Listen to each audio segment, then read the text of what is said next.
All right, welcome back. Operation Unthinkable Strategy and Tactics 333. The Western Allies attacking the Soviets July 1st, 1945, in an attempt to get them to negotiate on Eastern Europe, possibly, or Patton getting his wish. Either way. So here we are. It's the start. It's the halfway through. It's turn 4. It is the Soviet phase. Some big attacks last time by the Western Allies. The amount of dead units for the Soviets is piling up. That's a lot.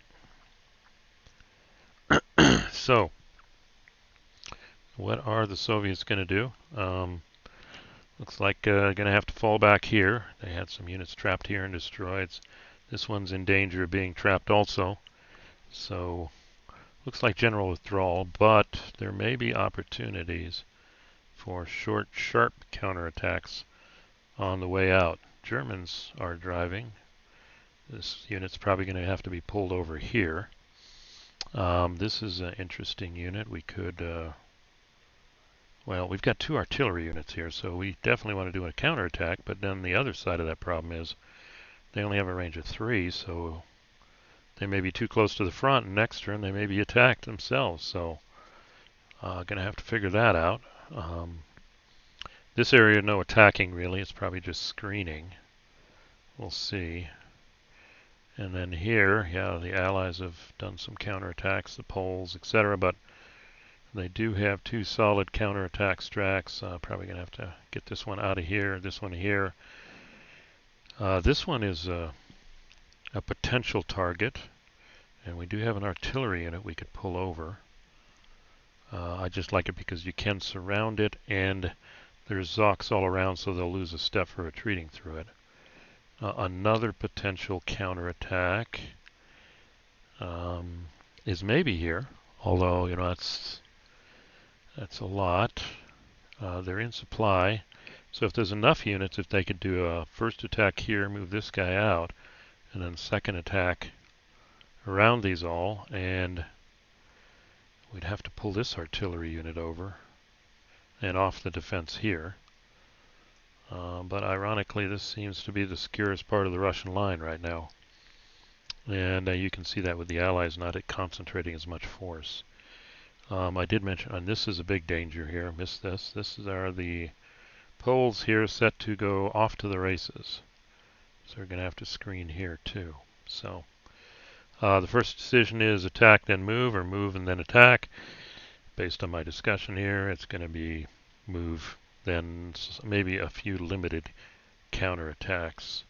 And ideally they want to disengage across the line, so the Allies can't start with an attack and then move through a hole. So we'll see. I'm going to do things slightly different this time. I'm going to go ahead, now that I've talked through the strategy, and pause the recording and go ahead and work through the movement and come back at the end and explain what I did, and then do the combat then also. That'll hopefully save in time and not having me go, what am I going to do? So I'm going to pause here, and when we come back, hopefully the Soviet move will be done.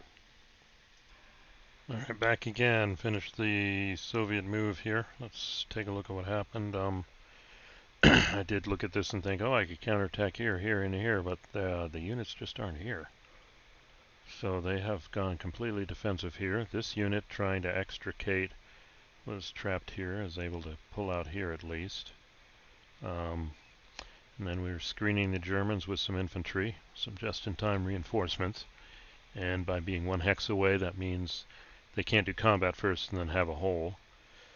Artillery units positioned to cover all these units, so without the airborne either, it's the furthest they can get is move up and attack, move up and attack, move up and attack. So this unit, well,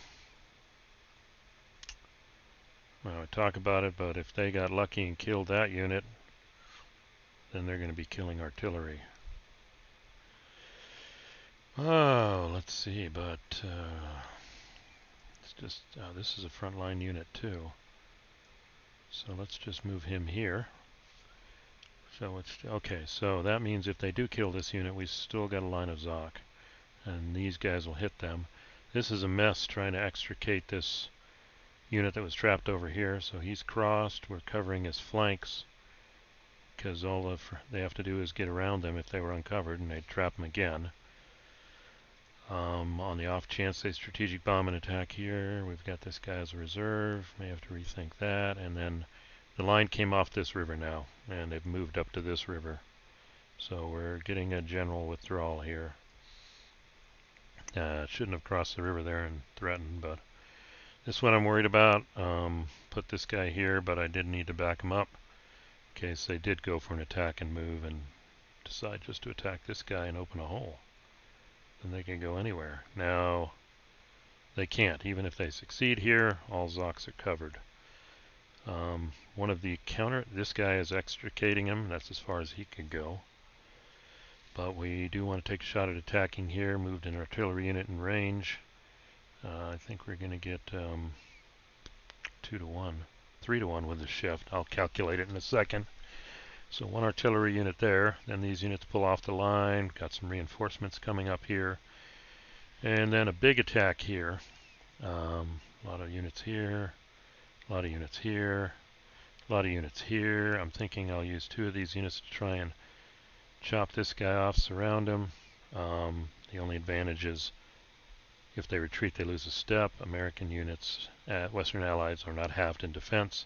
Any units eliminated while out of supply, though, don't come back. So, and then had to do some dancing around here to screen these off. Maintain the river line. I did abandon this city here, but maintain the river line. But make sure there's a second set of units, because it only takes one attack in the right place ahead of the moves, and then there's a hole, and off the Allies go to the races. So had to maintain that second line through here. Pull the artillery unit from here over here to assist in this attack. So with that said, it looks like we have 2 Soviet attacks. So the first one is here. It's pretty straightforward. No choices. We got the surround for the shift. So let's look. The big attack unit is 21, 27. And then we throw in the 18 is 37 is 45, 51, 58, 58 to 28, 2 to 1. But concentric, 3 to 1. So let's see what happens here. 3 to 1 on the Soviet chart. 4 Soviet. A bloodbath. Defender, well, we're in for this. We're in for the count on this one. So step loss here, and then the Soviets have a step loss. Well, they could lose this guy. He's not critical. Although that means this guy, oh wow. It's not what we wanted. You know, got to eliminate a unit and then we'll figure out what to do next. I hate to lose these units. Let's see what this guy is. No, he's gone if we eliminate him. So I don't want to hurt him. These units are destroyed. I think any unit is destroyed. So it's a matter of who do I want to destroy.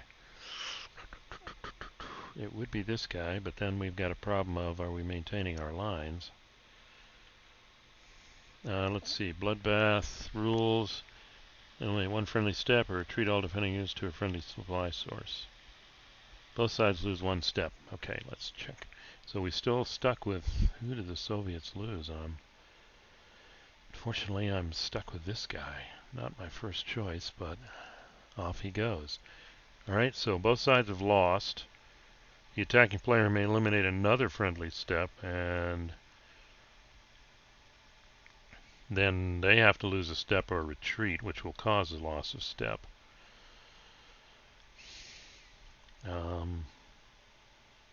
See, if I eliminate him, there's no coverage there.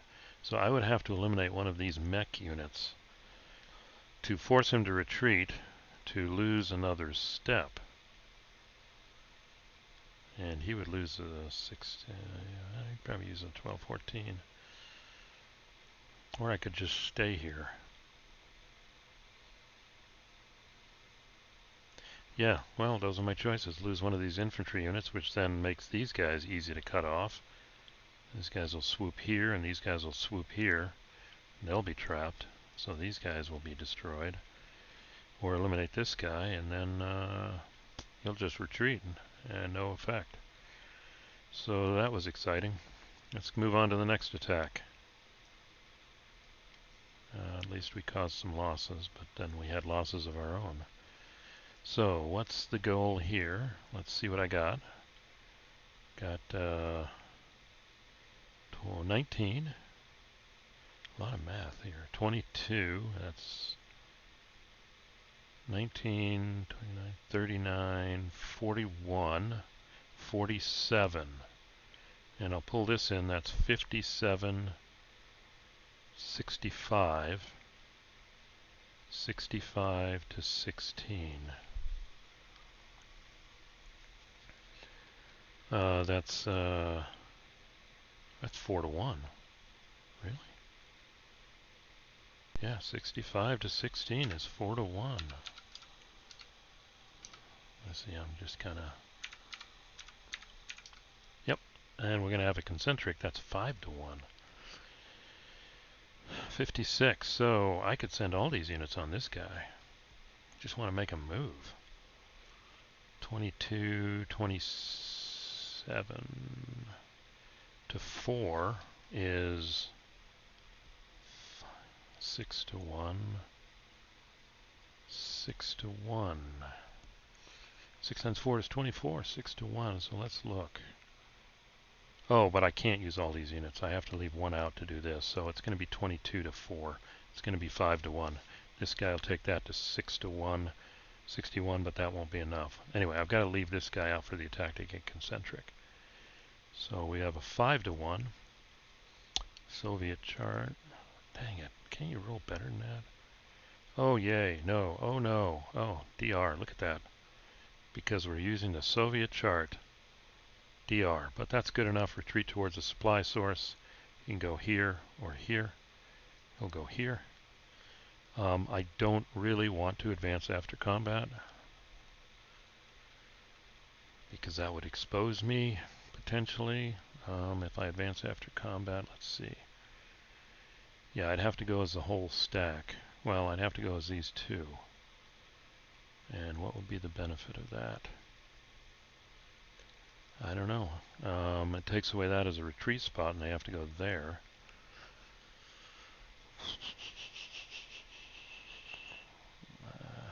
I don't see it.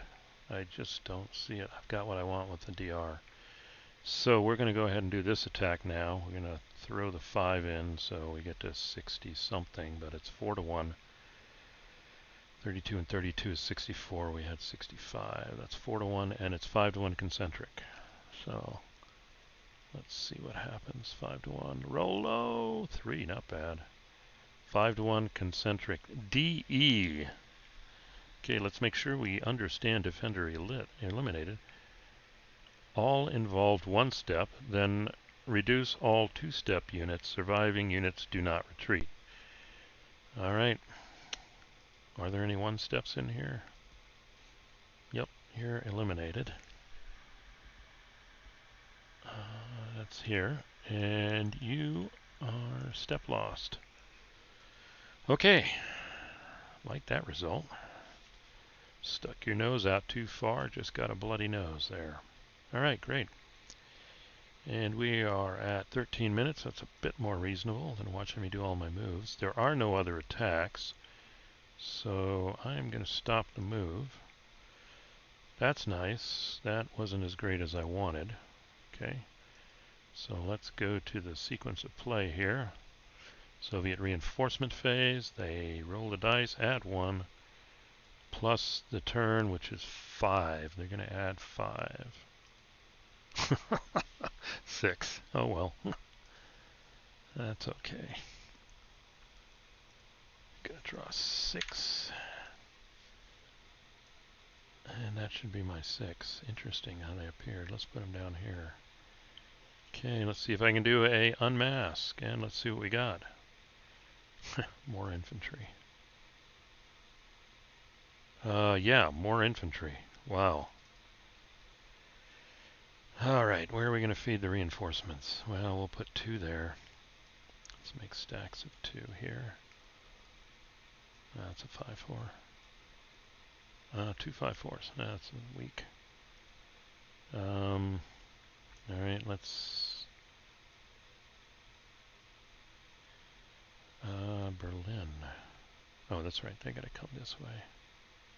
Gonna put 2 here. Yeah, we're gonna.